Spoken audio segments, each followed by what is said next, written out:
Built-in storage items can rest between stomach rolls.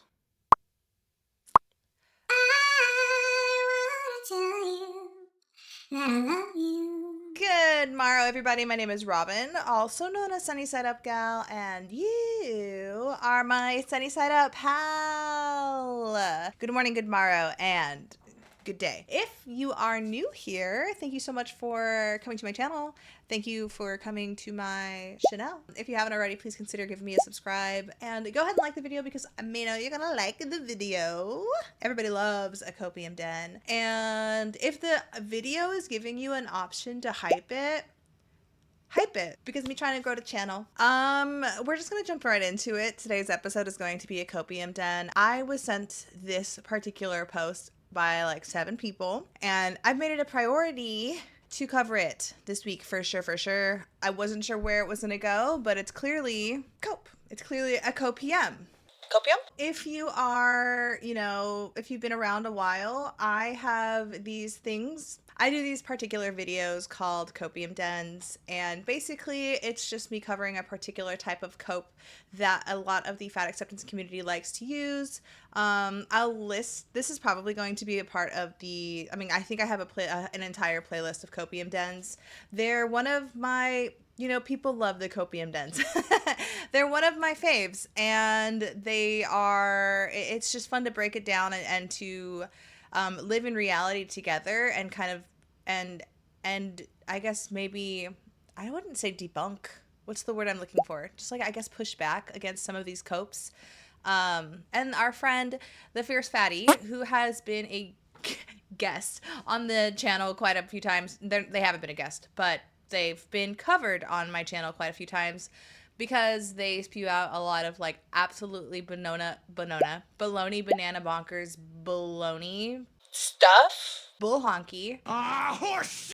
And I disagree with a lot of what they have to say. A lot of what Vinny Wellsby, the Fierce Fatty, in my honest to goodness, heart of hearts opinion, a lot of what they say online, I wonder, and this is rude, I wonder if something is wrong, like maybe they got hit in the head or something like that. Do you know what I mean? Do you ever wonder that? You're like, just their idea of what is fact and what is not fact is so like out of this world. Like, so I feel like I'm listening to a person who's from a different planet. I really do. I really do. And that's rude, whatever. But if you go to their, I'll list their, I'll give a link to their Instagram below. They're pretty well known in the realm. You can probably just look them up, but they want people to, they put their name on everything. They want people to come and look at them. What I'm trying to get at is do not bully people. Don't go to Fierce Fatty's Instagram and say, hey, I'm here from Robin's YouTube channel and she said that you're a fucking dumb idiot. You know what I mean? Like, let's not do that. Okay, let's not do that. But anyway, let's jump into the copium den. Everybody, take your shoes off. Let's go. Let's get into it because it's quite a bit and I do have to work today. So, all right. So we've got the 49 benefits of being fat. 49 benefits of being fat. Also, do you guys like my new setup? I don't know. I'm trying new things, you guys. I'm always trying new things. Anyway, 49 benefits of being fat. I'm excited to see what they see as a benefit and what I can debunk as a benefit. And let me know in the comments what you guys think as well. But we're just going to dive right in. First of all, let me read their caption to you. And I'll plug it in at the end. Okay, 49 benefits of being fat. We are constantly told that being fat is bad for us, that fat people are ticking time bombs, they are, and are pathetic, sad, and are pathetic, sad sacks. I wouldn't say that. Is it true? Are fat people giant losers who are doomed to be unhealthy? No, I wouldn't say that either. You can be a fat person and not be a loser. Miserable existence? In this episode, we flipped the script. Oh, they have a podcast, by the way. We flipped the script and explore the surprising advantages of fatness from better disease outcomes. Better disease outcomes because you have most of the diseases and it's like better disease outcomes. It feels so skewed to me because I feel like most of the people, what I've seen when they say we have better disease outcomes, it's because they have more people surviving those diseases because there are more people with those diseases. I'm not sure. I'm not a scholar. I'm just a person on YouTube. I'm just an office gal, and I am just a goober, you know? Sometimes we goob. From better disease outcomes to unique social benefits, mental health perks, and even survival advantages.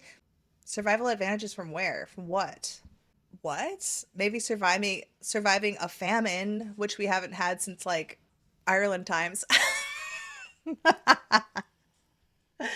Oh my god, we're having so much fun already. Anyway, so we haven't had like a major need to survive with an excess amount, like 400 pounds of body fat on our body since like the Dust Bowl. I'm thinking in my head. I'm not, again, not a scholar. Mental health perks, I don't know what they're talking about. What's the mental health perk? What is the mental health perk? Unless you believe that depression is a mental health perk, but I know quite a bit of obese influencers who often talk about, and I wouldn't say brag. Nobody's bragging that they're on medication, but like often talk about and have pride in the fact that they're taking multiple medications for depression and anxiety. Nothing wrong with that. I get it. Life is hard. I was on depression medication. I'm coming off of it. You know what I mean? But where are the mental benefits? Where are they at? Mental health perks and even survival advantages. I don't know what they're talking about. I share 49 benefits of being fat to you. Wait, I share 49 benefits of being fat you probably haven't considered. How many can you think of? TW, brief mention of O words. Obesity. Obesity is a word. Say it. Say it loud, say it proud, baby, because that's what you is. Obese. Overbeast. I have a feeling a lot of their perks are going to be offensive to people in just like regular bodies. And when I say offensive, like obviously we have tough skin, but like when I say offensive, I mean like I have a feeling they're going to bring up some pretty shitty stuff. I did see on there they did bring up kidnapping. So we've seen that trope before. We've seen that cope before. We'll bring it up and we'll talk about it again. But so let's have some fun. Okay, disclaimer, not every fat person will perceive all items on the list as benefits. Fat people are not a monolith, and not all fat people experiences are the same. Some of the items are more fun and joyful, and others are backed by science. The list of sources on the last pages is not reflective of how exhaustive the evidence is, because there are tons of evidence showing the benefits of being fat, but a nice snapshot. Appreciate my work. Buy me a coffee at Ko-Fi. So I'm going to go to their links first, because I did notice that a lot of them are dumb. Like, they're not really great links. They're old, first of all. And I use Windows. If you're using Windows, you can use your snipping tool to gather the text of like a photo on Instagram, and that's what I'm doing right now. So I can go to the links whenever Vinny references them and see if it's a good link or not. I don't think that a lot of people are looking at all of these links as Vinny references them, just because I know the fat acceptance community is very much I was going to say lazy, but I know a lot of people in general are lazy and aren't going to fact check a lot of stuff. But I have a feeling a lot of people look to Vinny for knowledge, and they see links. They see 26. How many did they have? They have 33 references, so good on them for having the references. But I will be using the references and double checking their work to make sure that it is legit. Okay, so not every fat person's okay. All right, so we're gonna speed run. All right, bigot filter. Body naturally screens out fat haters. Is that a benefit? You know what I mean? Is that a benefit? Bigot filter.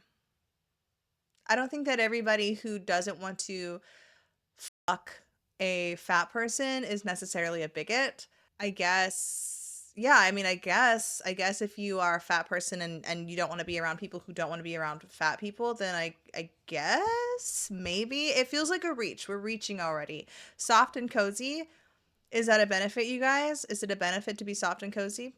I'll say sure. I'll say sure. Strong. Not every fat person is strong. I've seen some fat people who can't even lift themselves out of a pool. I've seen some fat people who can't even pick themselves up after they've fallen. So I'm going to go ahead and give that a ant.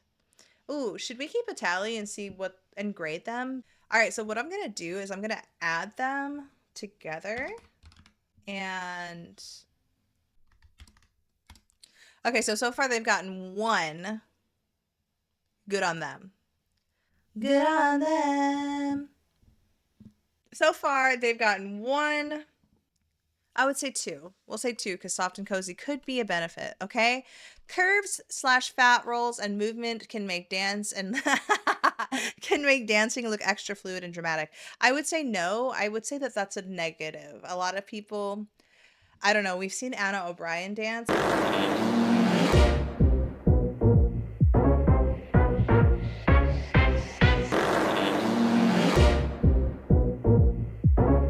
And I think it's a little bit of a, not like a turn off. I don't want to say like turn off, but I would say that it's a little bit like, I want to look away. I don't want to look further. So I'm going to say no to that. Great for those with social anxiety. People are less likely to talk to you.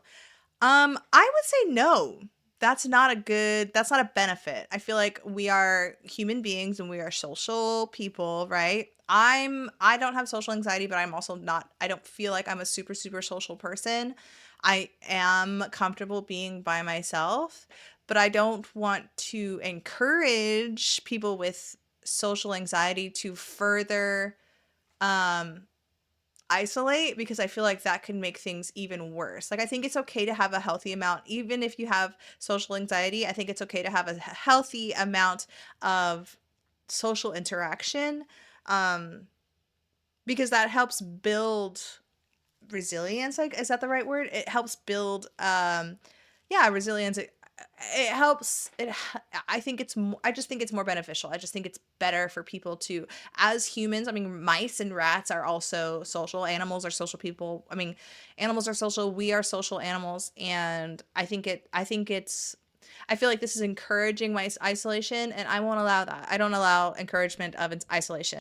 And if you're socially anxious and you're like, no, Robin, this is a benefit, I would say, I disagree with you. I would say get out there. Get out there, and I'm not telling you to force, I'm not saying to force like an anxiety attack or anything like that, but I do think that it's healthy for people with social anxiety to kind of like get a little bit every once in a while, because and yeah, like it's a good type of stress, I think. All right, body is a built-in weighted blanket for loved ones who feel like or need compression. So you want to be a weighted blanket. I'm thinking that's I think that's very fetish. Okay. Better outcomes post surgery. Okay. Oh, I'm sorry.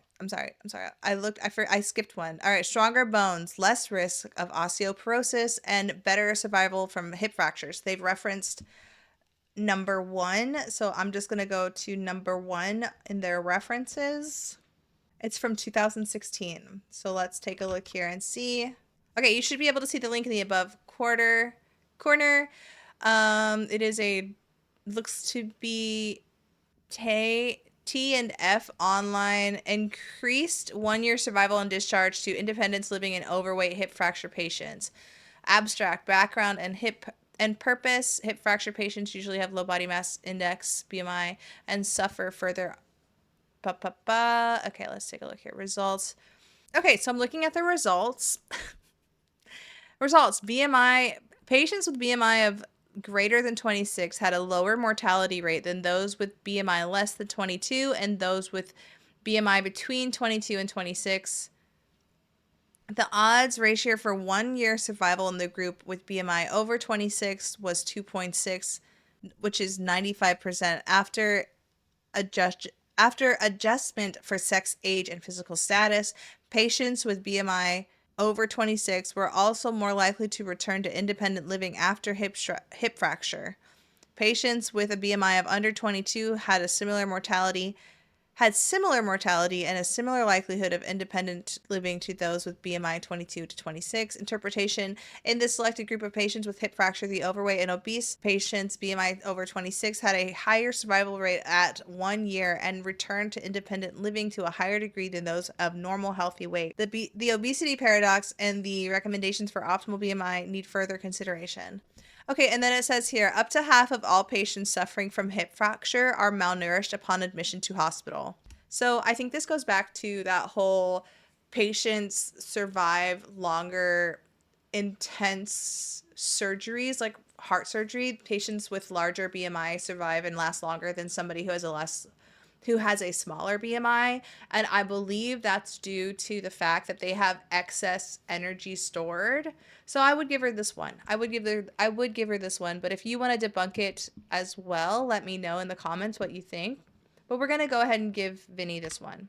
But again, it appears only, not that it's a good thing to be obese, but in situations like surgery or something like that, I don't want to say it's good for surgery. Like, I absolutely don't believe that, but I can see how somebody who was in a lower BMI may have had issues after a major surgery just because they're not eating as much. Like, who wants to eat a shit ton after surgery? Not me. And somebody with a higher BMI having excess reserves on their body may last a little bit longer. That's just my layman's, I'm just like a regular person. That's just me. That's how I've interpreted it. But let me know what you guys think below. Okay, body is built-in weighted blanket for loved ones who like or need compression. So you want to lay on top of your loved ones. That's really weird. I'm not giving you that one. All right. Better outcomes post-surgery. Again, it's the same as number 6, basically. As far as the osteoporosis, I didn't even touch base on that. I have read somewhere that people who are morbidly obese, they may have better, like their bones may be a little bit stronger for a short while because they are carrying, like that's like basically carrying, they're carrying more weight. However, there is a large proportion of people in obese bodies who have malnutrition, so that's not going to last very long. Because what do they like to eat? A lot of beige. A lot of beige. All right, better outcomes post-surgery. Again, we talked about that with the heart disease. I'm not going to give them another point because I gave them a point already for number 6. I feel like that's the other thing too that I did notice when I was flipping through this. I feel like they repeat but in different language. Like they repeat a lot of the same ones but in like a different font basically. So I feel like number 6 and number 8 are kind of in the same realm but just slightly different. So maybe I should give them one. I'll give them one. I don't think they're going to do very well though. Okay. Increased survivals from cancer plus lower incidences of cancer and other conditions such as COPD, fatalities from infectious diseases, premature birth, and menopausal scoliosis, type 1 diabetes, and UTIs. So they gave us 2 links. I'm going to go ahead and debunk that and say that a larger portion of people I would say that obesity increases your, I would say that I know obesity increases your risk to getting like maybe 13 different types of cancer. I'm looking it up right now. Yes. Okay. So from the CDC, let's take a look here. That was weird. All right. So this is from the CDC. Obesity and cancer. Being overweight or having obesity increases your risk of getting cancer. Again, from the CDC. We will look at Vinny's links that they mentioned, but I just wanted to say that these are obesity-associated cancers, and if you want to take a look at this or screenshot, I'll just run through them. These cancers make up 40% of all cancers diagnosed in the United States each year. 40%, almost 50%. If you are obese, if you have obesity, you are associated with a higher risk of getting 13 types of cancers. These cancers make up 40% of all cancers diagnosed in the United States. Adenocarcinoma, breast implants. Y'all. Breast cancer, colon and rectum, uterus, gallbladder, upper stomach, kidneys, liver, ovaries, which is what I almost got. No, I almost got uterine, which is up there. Okay, ovaries, pancreas, thyroid, meningioma, and multiple myeloma. Okay, so already a no for Vinny, but let me see if they even referenced cancer because they had mentioned 2 they left two links, right? They left two references right here. But they said lower incidences in cancer and other conditions such as COPD, which I don't believe that's true at all. I think a lot of people can't fucking breathe when they're fat. Fatalities from infectious diseases. Again, I would say that that falls on the excess energy storage. So maybe that's why. Premature birth. Every fat person that I know that has children, their kids are born premature. I'm just being honest with you. I don't know a lot of people, premature birth hits multiple people, but I have known people who are morbidly obese having children and their kids are born small and early. Okay. Menopause, scoliosis, type 1 diabetes, UTIs. Survival. So I want to say they get less incidences, lower incidences of type 1 diabetes. I feel like it's because they've mastered type 2 diabetes. UTIs, this is such a weird, increased survival from cancers plus lower like this is just weird that they would put them all together in one. But let me see if their links are legit. I have a feeling they're not. Okay, the first link is from, says number 4. It is from 2013. Okay, so the link is at the top corner. So if you wanted to screenshot that and take a look at it yourself. Okay, impact of obesity in post-operative and long-term outcomes in general surgery population. It said number 3, right? Oh, number 4. Yeah, number 4. Why is it bringing up surgery? Impact of obesity on within 30 days after surgery. So this has nothing, already debunked. This has nothing to do with increased survival from cancers plus lower incidence of cancer and other conditions, fatalities from infectious diseases, COPD, premature birth, and menopause, scoliosis, type 1 diabetes. What does that have to do with surgery? Okay, so debunked already. I don't know why my phone is ringing even though I have it on Do Not Disturb. I'm so sorry. So already debunked. This has nothing to do with what the number 9 on Vinny's list. I don't even think I need to go to number 7, but let's do it just in case. Number 7 is from 1987. There's no link. It is just a book called Rethinking Obesity by Ernsberger and Haskew. So this is why you need to look when people list references on their posts. It's important to look them up. Like this is already number 9. Number 9 has nothing. Number 9 has nothing to do with references. And I want to call them out, but I'm not going to now because I have to finish this episode first, okay?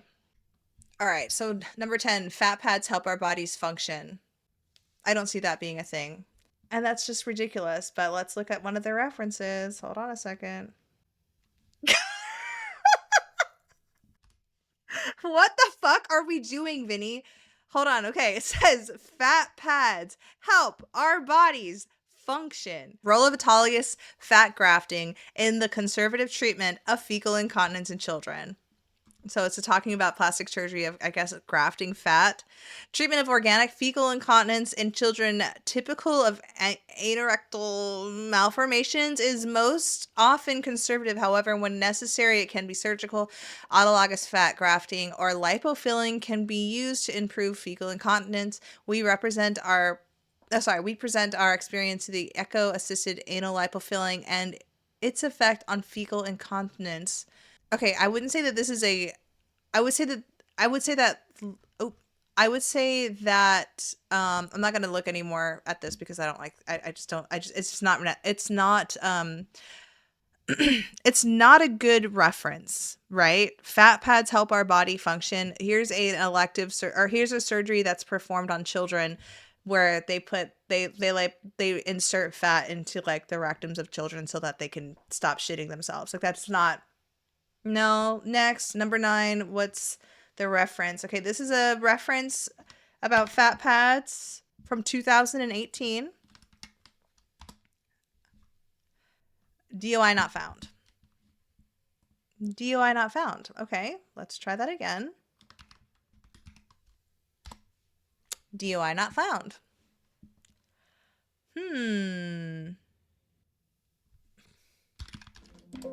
Nope. All right. So DUI not found on that one. And what is the other one? 10. Okay. So I'm disappointed that the DUI wasn't found on that one. The first one is hardly a representative of fat pads being beneficial to humans. It is talking about inserting fat deposits into a butthole to stop incontinence. And this one says material properties of the heel fat pad. So a foot fat pad being beneficial. I can understand that. Fat pads like on your feet, fat pads, having fat on your butt, I guess could be beneficial. But these are reaches. These are reaches. What do you guys think? I don't even think I need to look at the references anymore. I just think that they're all fucking bullshit and baloney and banana bonkers. I will continue because that's the right thing to do. But I'm a little irritated already. What do you guys think so far? These references are fucking bullshit. They are. Being underestimated and sometimes being able to surprise people. I would say that's a good one. Okay, I would say that's a good one. It's a reach. I'm trying to be nice, but being underestimated and fooling people are like, it does feel good, but I think it's because I'm an Aries. Being able to surprise people with how awesome I could be feels cool. So I guess like being able to, somebody expecting less out of you and then you overproduce is a nice feeling. But again, I am a people pleaser. Easy to find in a crowd. I wouldn't say, is that good? I'll give it to them. I guess. Easy to find in a crowd because you're that huge. Imagine your friend coming up to you and saying like, dude, I fucking love going to concerts with you because you're so easy to find because you're just gigantic. I'm never going to a concert again. All right, more tattoo space. My initial thought is I would think that that's cool, but then they would look weird when you lose weight. Like let's talk about Tess Holliday's arms, okay? I know that Tess Holliday is going, I just know it. I have, my third eye is telling me that Tess Holliday is going to go through a major transformation of weight loss and she's going to have all these weird tattoos.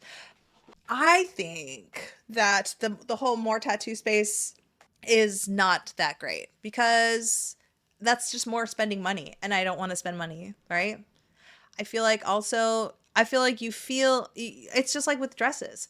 That's more money to spend on filling. If you want to fill your body, with tattoos, that's more money spent because you're that large. And I mean, yeah, like that's more expensive. Like I don't see that as a plus. And then also too, when you have smaller arms, those tattoos they're gonna be on you forever. You gotta pick the right ones that are gonna fit on your arm or whatever. And I feel like maybe when you're in a fat body, you kind of just have to fill with whatever you can think of. And there's, I don't know. I don't think I would say no, that's not a plus. It's not a benefit. We are the tank division in protest. Fat people can use their body weight to disrupt, especially helpful if using a mobility scooter. Is that a plus, you guys? I'm going to say no. And I also don't see it often. I don't see these people leaving their house, especially if you are morbidly obese, right? Fat bodies are better for snow sledding as weight, more speed downhill. I guess. I feel like the only ones that I'm giving them are the fun ones or like the stupid ones that don't mean anything really. More energy reserves during illnesses. Okay, I will say we've seen it already, you guys. I'll post more links, but I'll try to remember to post more links at least. If I don't post them here, I'll put them in the description below. But we have seen that people with people who have heart surgeries, there's been a study. I covered it in the past, but they last a little bit longer than somebody who's like super duper skinny and gets heart surgery. But again, it's because they have energy reserves, so that makes sense. But you don't need energy reserves when you're like walking around through life every day, and you probably got heart disease from being fat. So it's like a weird circle. I wouldn't say it's great. I wouldn't say it's a benefit to be able to survive heart disease because you have excess energies, because those excess energies gave you the heart disease, right? Right. Built-in community radar, easier to find other fat folks or allies in spaces. I'm not going to give them another one. Again, this is one of those situations where they just repeated back here, easy to find in a crowd, right? So, boo. Great counterweight for balancing things like ladders, canoes, or activities like tug of war. I will give them that. So they are getting another point for that. They are a good, you definitely want to put the fat person at the end of the tug of war. I was the fat person whenever I played tug of war. And we didn't really win, though, because, I'm still a chick. Like, I'm still I'm still just a girl. All right, decreased mortality. I think that I can't wait to see how they reference this. Okay. Decreased mortality. Listen. Mortality rate of obesity. Let's look that up. All right, the age-adjusted obesity mortality rate in the United States is approximately 4.5 deaths per 100,000 people. The toll. Public health studies estimate that obesity, excess weight contribute to nearly 1 in 5, about 18% of all U.S. deaths. Okay, so let's take a look at Vinny's reference. Decreased mortality, that's number 12. Flegel et al. Again, this is from 2013.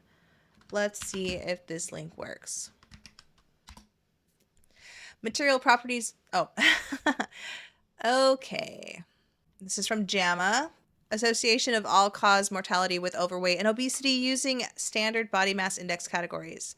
Abstract. All right. Estimates the relative mortality risk associated with normal weight, overweight, and obesity may help inform decision making in the clinical setting.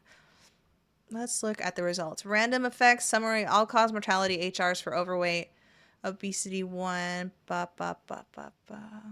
Conclusions and relevance. Relative to normal weight, both obesity, all grades, and grades 2 and 3 obesity were associated with significantly higher all-cause mortality. Grade 1 obesity overall was not associated with the higher mortality. This is saying that they have a higher mortality rate, not decreased. Am I right? Am I reading this correctly, you guys? Relative to normal weight, both obesity, all grades, and grades 2 and 3 obesity were associated with significantly higher all-cause mortality. Okay. Grade 1 obesity overall was not associated with higher mortality, so I would say I'm type 1 obesity right now, right? Is it type 1? Grade A? Grade 1? You know what I'm talking about. The use of predefined standard BMI groupings can facilitate the topics of mortality differences between weight loss categories has sometimes been described as controversial. Yeah, I'm a little appalled that I have a feeling that maybe they had ChatGPT come up with these or something like that and they didn't check.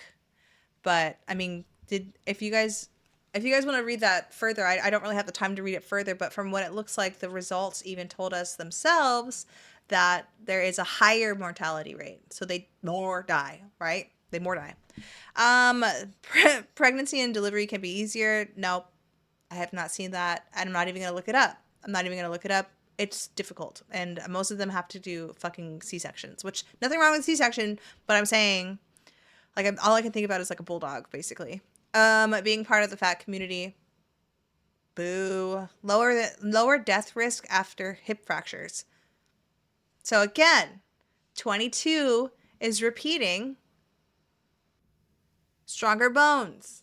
Number 6. So again, no, wrong. Lower death risk after. Okay, harder to kidnap. It's not a fucking thing, right? Not a fucking thing. Men will do. I mean, I'm assuming men when we're talking about kidnapping for some reason. I don't know why.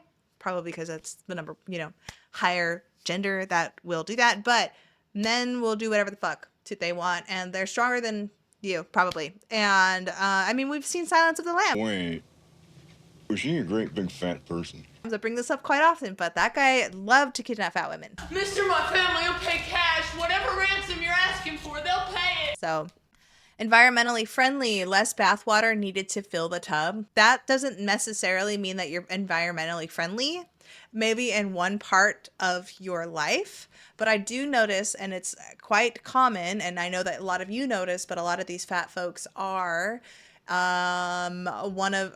the biggest consumers in the community, in our life, right? Like they buy a ton of fast food. Let's just be for real. They're buying a lot of plastic covered items, a lot of packaged foods. That's a generalization, but I mean 75% of the country is fat, basically, and a lot of us like to eat fast food. I would say no. I would say no, because then I could say you use a lot more toilet paper than a normal person because your shits are probably gigantic. So there, I could say that. Our bodies are a physical representation of resistance against anti-fat bias and diet culture. Our bodies are a physical representation of resistance against anti-fat bias and diet culture. I would say no. I'm not even gonna break that down. Let me know what you guys think in the comments. More space for pets to curl up. I'll say sure. just because I love animals. Just because I love animals. Better survival from certain diseases. Again, we're not doing this. We're not doing the diseases. Those links are probably bullshit. We're not doing the diseases anymore. I've already debunked it. I feel we're not going into the diseases. We're just not doing that. Okay, increased wind resistance. I guess. Built-in storage items can rest between stomach rolls. I'm not going to give her a point for that because I will not. Do I have to though? I'm not going to. I actually did know a friend that could hide like soda cans underneath his boobs, but I wouldn't say that that's.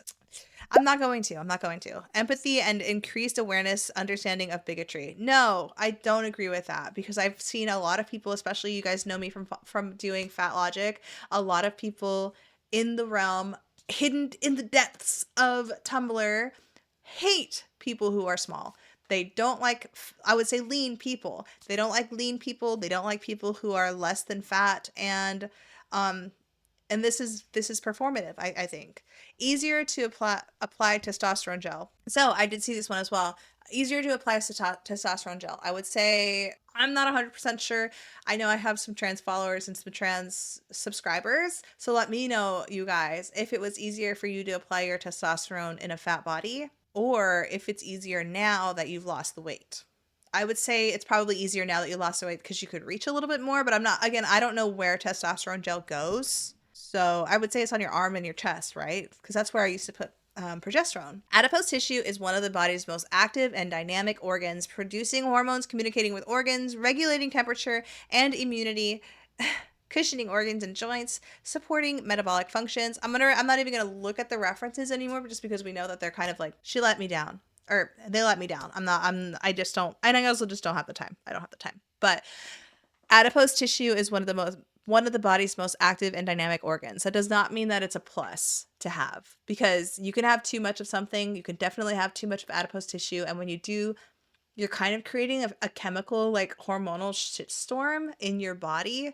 And looking right here, producing hormones, communicating with organs, regulating temperature and immunity, cushioning organs and joints. So what I'm reading is overproducing hormones and communicating those overproduced hormones with your organs. So you're becoming, you're creating too much insulin.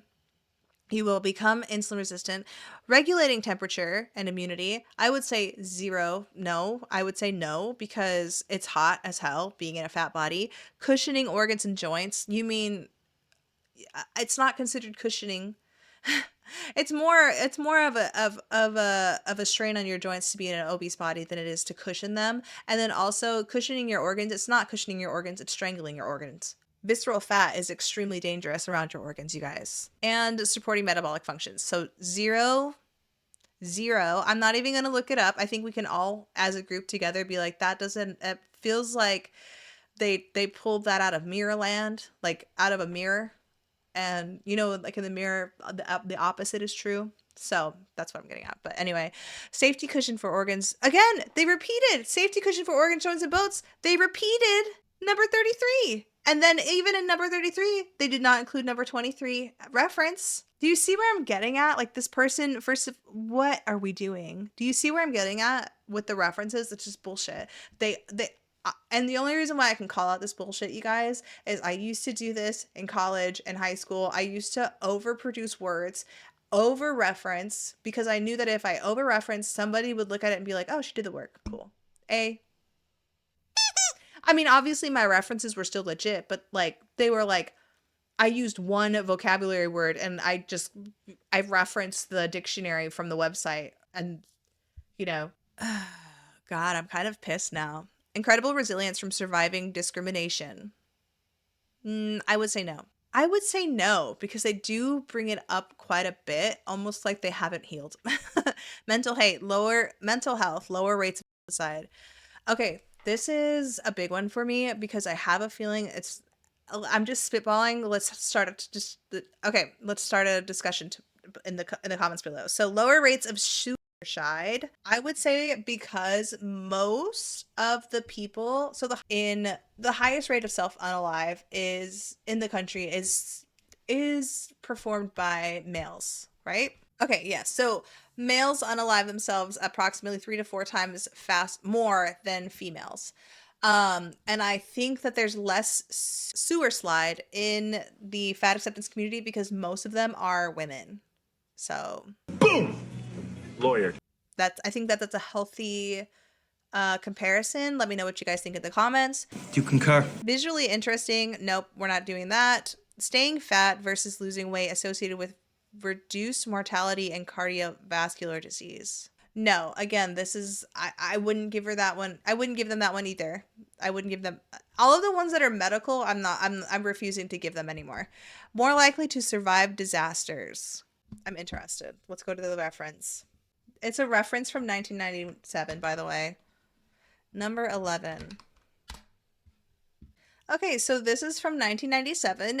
The title says the beneficial effects of body fat and adipose tissue in humans. I'm not seeing anything about disaster, and I only see the abstract. Okay, and I don't have the money to buy it. Like I don't want to buy it. So, again, I feel like that's a weird link. Do you guys agree? That's a weird link, right? I wouldn't I'm not giving it to them. It's not a good link. It's not a good reference. All right, keeps us warm. But yet it regulates your temperature. Yeah, it keeps you warm. Baby, it makes you hot as fuck to be a super duper fat.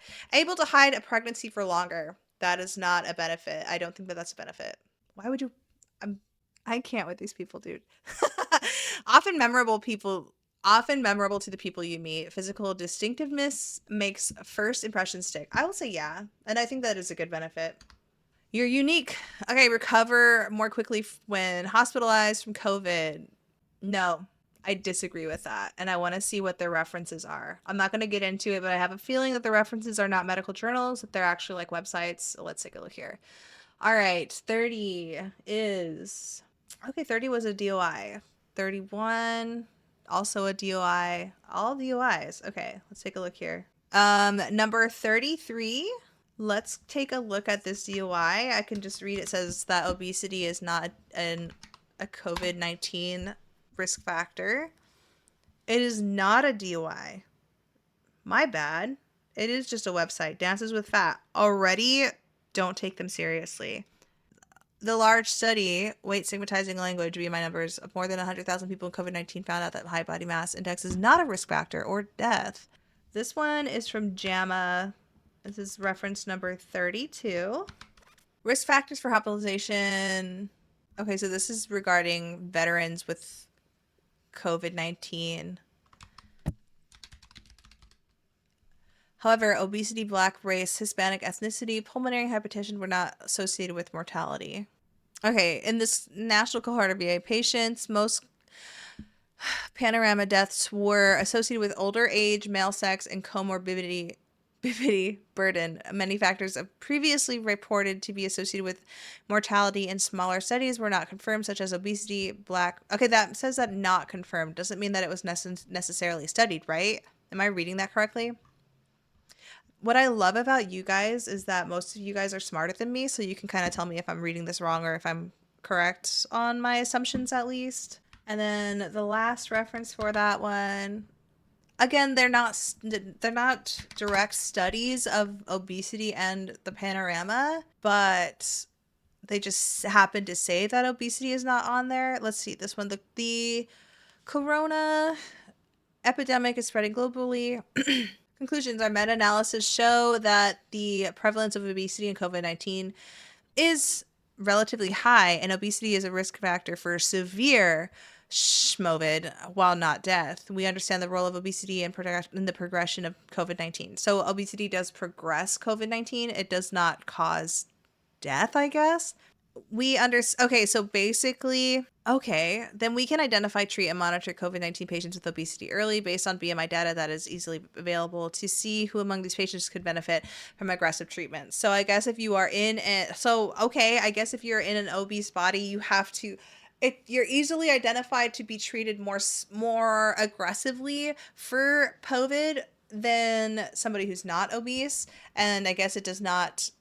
I guess that's the reason why the mortality rate would decrease for somebody who's obese with schmovid.